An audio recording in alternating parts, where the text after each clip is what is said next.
Welcome to another episode of the Driver's Alert podcast, where we interview some of the most influential people in driving safety. Our guest today is Scott Rownin. He's the president and CEO of SafeRide Mobile, a Connecticut-based company with a mission to use technology to fight the growing epidemic of distracted driving. Simply put, SafeRide is an app that locks the driver's phone when a vehicle begins to move, thus eliminating the temptation and, of course, the distractions that mobile phones cause while driving.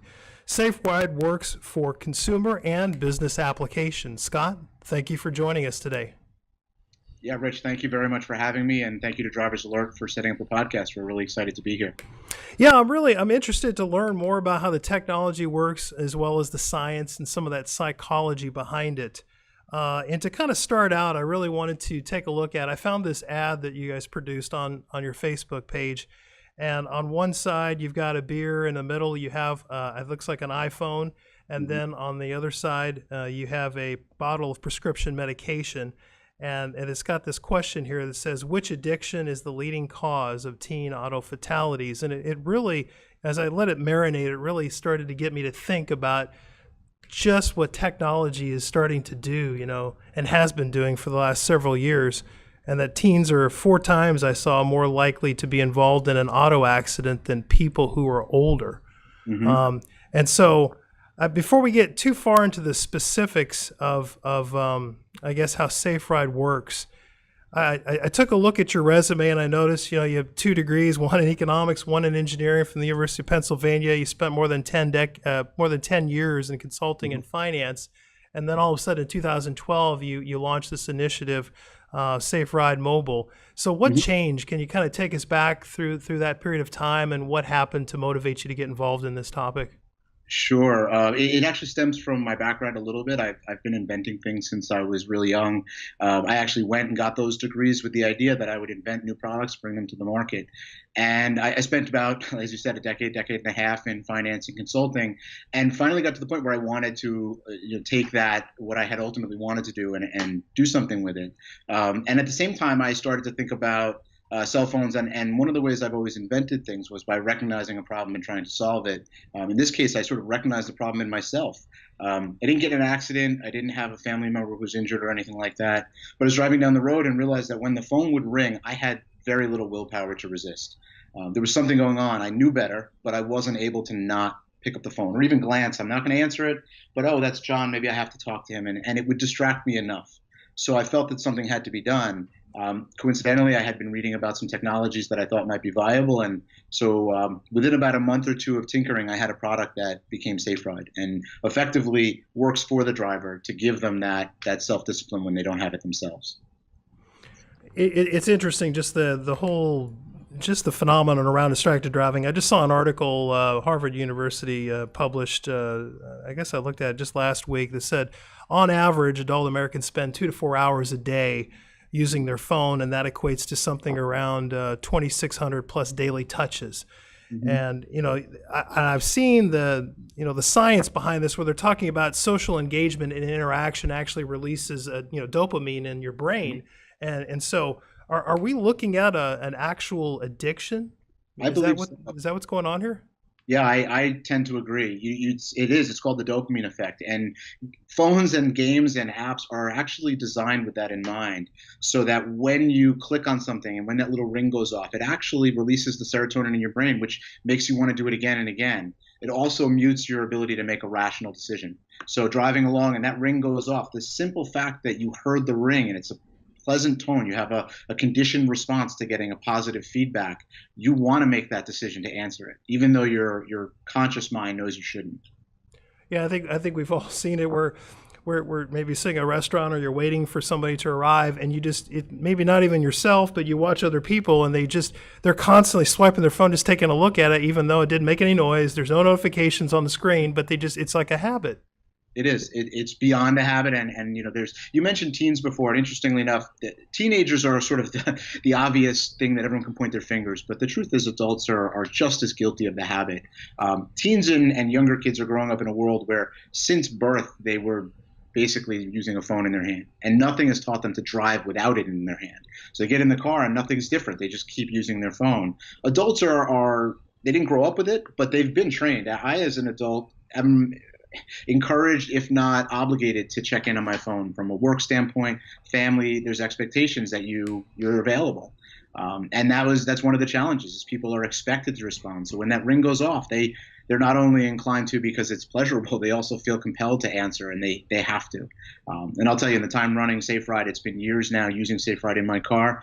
I've never missed a phone call that was so important that I couldn't get to when I got where I was going. I've never had a thought I couldn't write down when I was going, got where I was going. It's never caused an interruption in my daily life. It's actually provided a little bit of a solace to me. I can get in my car and drive and get some peace of mind. Now, as we're doing research for this, so we noticed that you'd produced a short video on how the SafeRide app actually works. And so I think what we're going to do here, we're going to play just a short clip to kind of show that app in action. Great, thank you.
Now, is that a fairly accurate depiction of how the app works?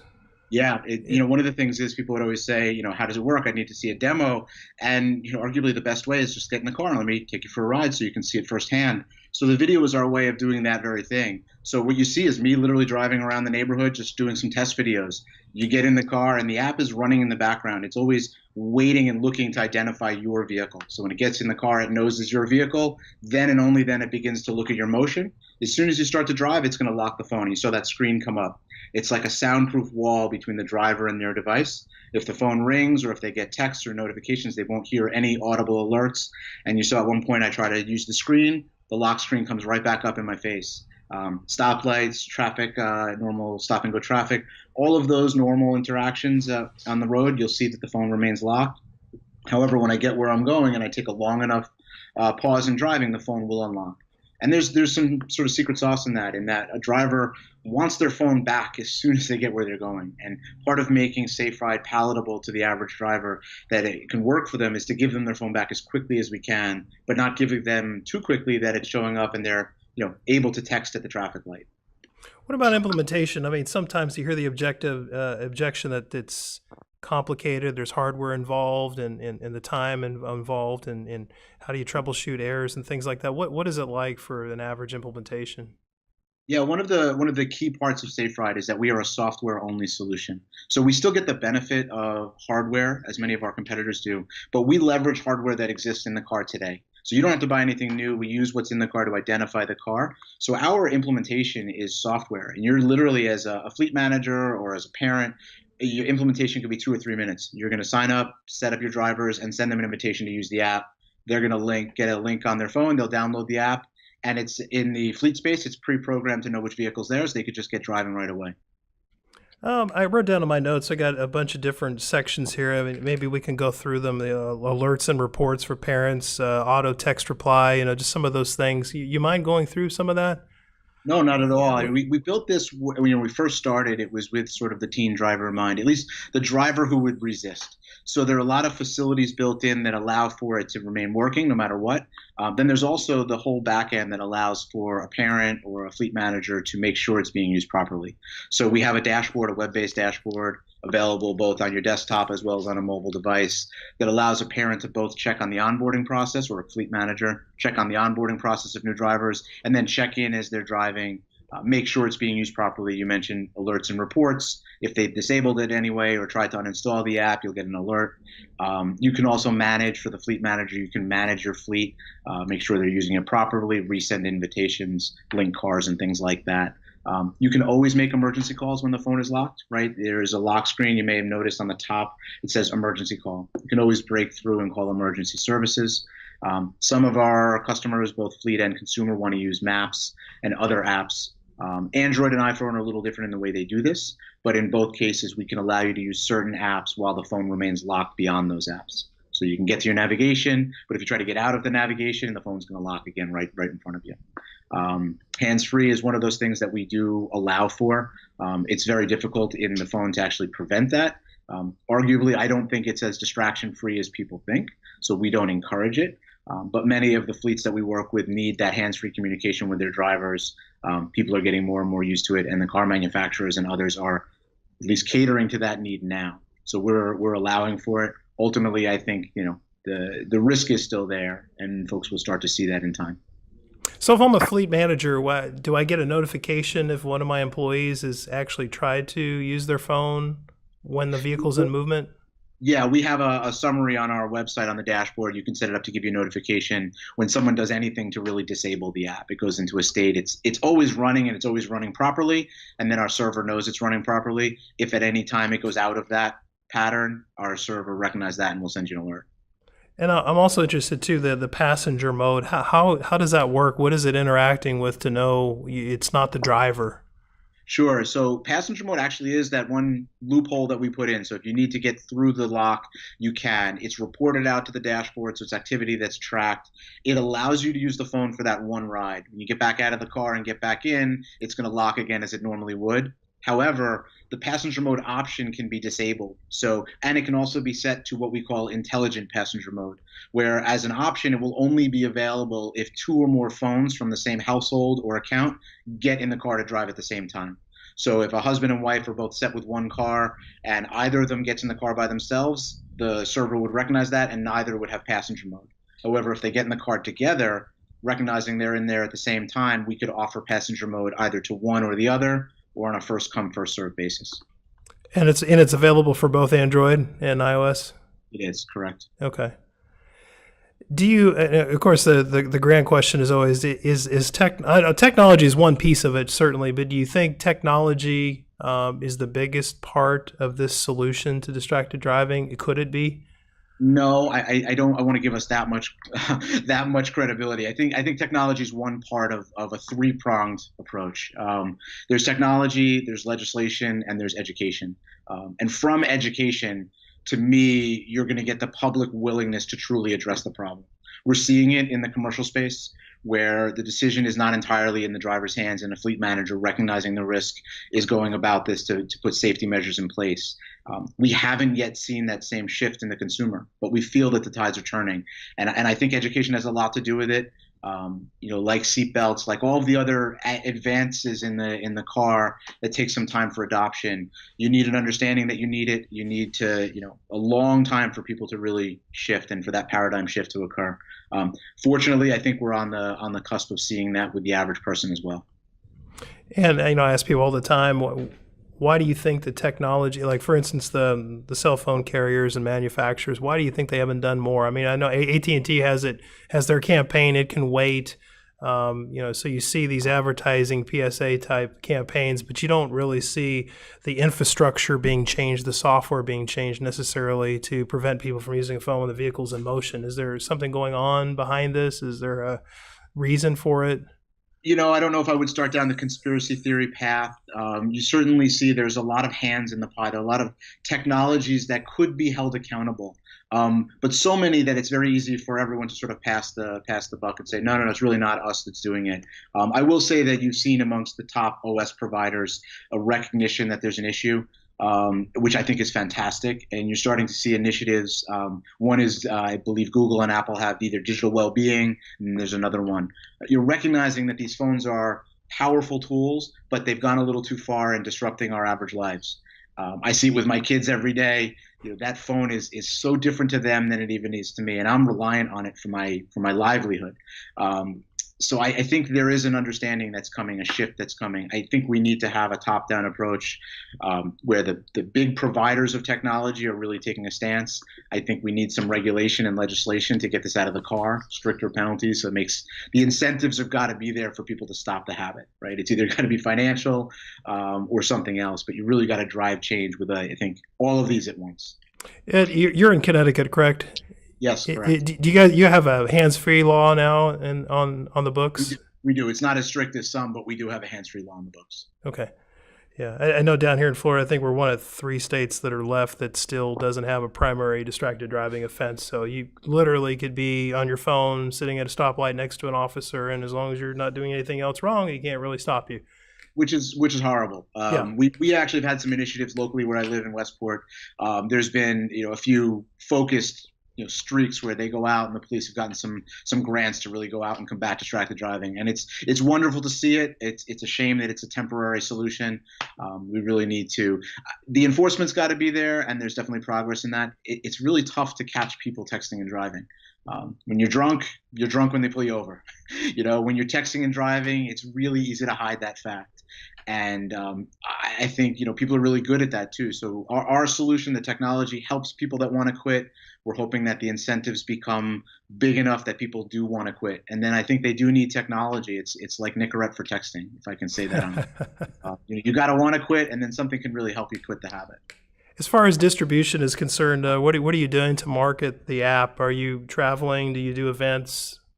Yeah, we do a lot of events, fleet events mostly in the short term, but we've been in front of drivers' education programs. We've been in front of PTAs. We talk to schools.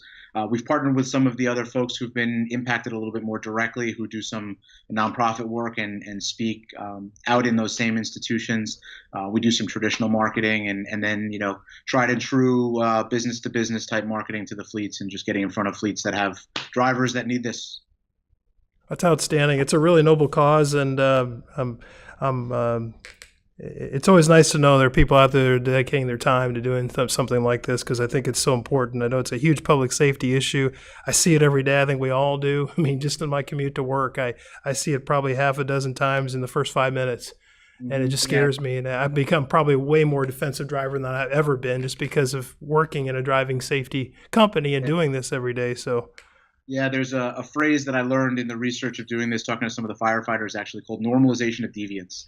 And it's this understanding that if you get away with something that's really bad enough times, you forget that it's bad, and it just becomes the norm. And I think we've gotten there with texting and driving. It's so easy to just do that quick glance, that quick check, quick text message without consequence way too many times. And it just reinforces a bad habit. Eventually it's going to catch up to someone, and we're trying to get in front of it before it does, because that can be deadly for you or the other person, and it's an accident that just doesn't need to happen.